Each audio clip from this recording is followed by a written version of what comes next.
Hey guys, we're gonna do a quick Q&A video today. I get a ton of comments and questions on our posts and videos, and I'm not able to answer as many as I would like to. I love to read them. I love to see your pictures, so keep on commenting and sharing pictures. I hope to answer some of the most commonly asked ones in Q&A videos. So I gathered up a few questions from Facebook and from YouTube that I'm gonna try to answer today. First question, is it bad to use soil with Miracle-Gro fertilizer in it already, or should I be using plain soil and adding? You can go either way. If you're using a soil with stuff already in it, just know that that's not a fix-all, that you're gonna still need to be doing fertilizer throughout the season. Even if you add stuff in the beginning, like slow release fertilizer, I do that on a lot of my containers, and I still come in with the water soluble stuff, and I do that about once a week. And my stuff looks awesome. Second question. You will think I'm nuts, but I have to ask you a question. We have several healthy hydrangeas whose foliage is green and beautiful every season. However, they do not bloom. I've tried everything, hydrangea-specific fertilizer, you name it. All our other plants grow profusely every year except the hydrangeas. It's a gardening joke of our family. Any thoughts? Soil's good, sun is perfect just till 1 p.m. We give up. Number one, have you done an actual soil test? You want to check where the soil pH is at before you move on to something else. Hydrangeas like it really acidic, so you want to make sure that you've added in some good acidic compost, acidic based fertilizer, sulfur, whatever you need to do to get that pH down. I have to add a ton of stuff in my area because we have such alkaline soil that I'm used to that problem. So may not be your problem. The second thing is light. Hydrangeas do need a block of sunlight, usually morning light, to bloom. Sounds like yours are getting that, so it's probably not that. The third thing is pruning. There are several different categories of hydrangeas that all need to be pruned at different times of the year in order to perform the best. If you prune at the wrong time of the year, you might be cutting the blooms off. So in the description or the comment down below, I will include a link to a really helpful flowchart guide. It's called, I think, Why Isn't My Hydrangea Blooming?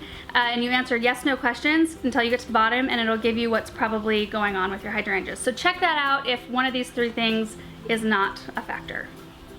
Next question, do you suggest putting some potting soil in before you plant? Also, how much should you put in after planting? I absolutely love the idea of hydrangeas in containers. I do too. I love my hydrangeas in containers. So what I do is, it depends totally on the size of container you have, but you want your root ball to end up an inch or two below the lip of the pot. So however much soil you need to put in that container to get your root ball up that high, that's what you want.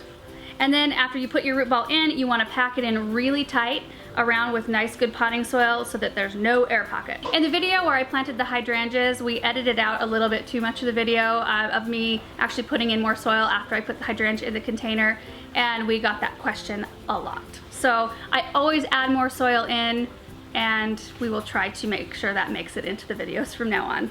The next question was from YouTube on our garden tour video of the last house. Somebody asked, how many times have you moved to a new house? Since we started doing YouTube videos, this is the first move we have made, and I hope it's the last move because I love our new house. Next question is, love to know what your plans are for the middle urn. I got this question a lot on the most recent video we did where I planted up my big backyard urns. That middle urn is actually the topper to a fountain. So the fountain wasn't on yet, you couldn't see any water, but it's kind of a weird design because that urn is open, like I could plant in it just like the other two, but it drains right into the fountain reservoir, so I can't really plant it because it would put little particles in the water that would plug the pump up. So if anybody has any ideas how I can solve that so I can actually plant in it, that would be great. Are you originally Southern? Nope, not Southern. We actually live in Eastern Oregon. I don't think I say that very often, but not the Oregon that you probably think. You probably think like foresty, coastal, nice and rainy and cool. We are the complete opposite. We are high desert, 110 in the summer, negative 20 in the winter, snakes, just like dry. It's really dry heat, so I guess it's better than being humid. We're actually only about an hour away from Boise, Idaho, so we're right on the border of Oregon and Idaho to give you kind of an idea. How is your hanging tomato plant with the basil doing? It's doing really, really good. I think there's 3 tomatoes on it. You wanna see? Okay, it's super bright and hot over here. I don't know how this is gonna look, but there are actually 5 tomatoes on my plant so far. It's looking really good. 1, 2, 3, 4, and 5. Looking so good, and basil's doing great. So far, so good. I'm really happy with how it's doing. Last question, can you grow a clematis in a container? Absolutely. You can grow whatever you want in containers.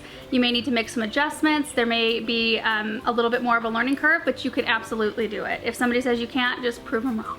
That's what's fun about gardening. That's it, you guys. Thanks so much for watching, and we'll see you in the next video. Bye.